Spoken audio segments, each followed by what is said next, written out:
अस्सलामु अलैकुम वरहमतुल्लाहि वबरकातुहू। नाज़रीन, इस्तक़बाल है आपका हमारे यूट्यूब चैनल हमद टीवी देवबंद पर। नाज़रीन किराम, इस वक्त की बड़ी ख़बर आपके साथ शेयर कर रहे हैं, जो कि दाई इस्लाम हज़रत मौलाना कलीम सिद्दीकी साहब दामत बरकातुहुम के ताल्लुक़ से है। नाज़रीन किराम, हज़रत मौलाना कलीम सिद्दीकी साहब के ताल्लुक़ से इंतहाई गमगीन ख़बर मौसूल हुई है।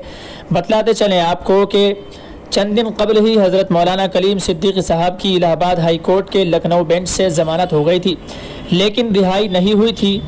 नाज़रीन किराम, बतला दें आपको कि मुखालिफिन इस मामले को लेकर सुप्रीम कोर्ट पहुंच गए हैं। बतलाते चलें आपको कि अगले 72 घंटे बहरानी की कैफियत के हैं। इन 72 घंटों ही में फ़ैसला होना है। इसलिए आप तमाम हजरात जो इस खबर को सुन रहे हैं, देख रहे हैं, उनसे ज़रूरी गुजारिश है कि हज़रत वाला के लिए दुआ फरमाएँ, अल्लाह ताला आसानी का मामला फरमाए। नाज़रीन किराम, यकीनन मुखालिफिन वकला हज़रत की ज़मानत की मुखालिफत करेंगे और इस बात पर ज़ोर देंगे कि इलाहाबाद हाई कोर्ट की जानिब से जो ज़मानत दी गई है उसको खारिज करके जेल में ही रखा जाए। अल्लाह उनके इरादों को नाकाम फरमाए और हज़रत को जल्द अज जल्द बाइज़्ज़त बरी फरमाए।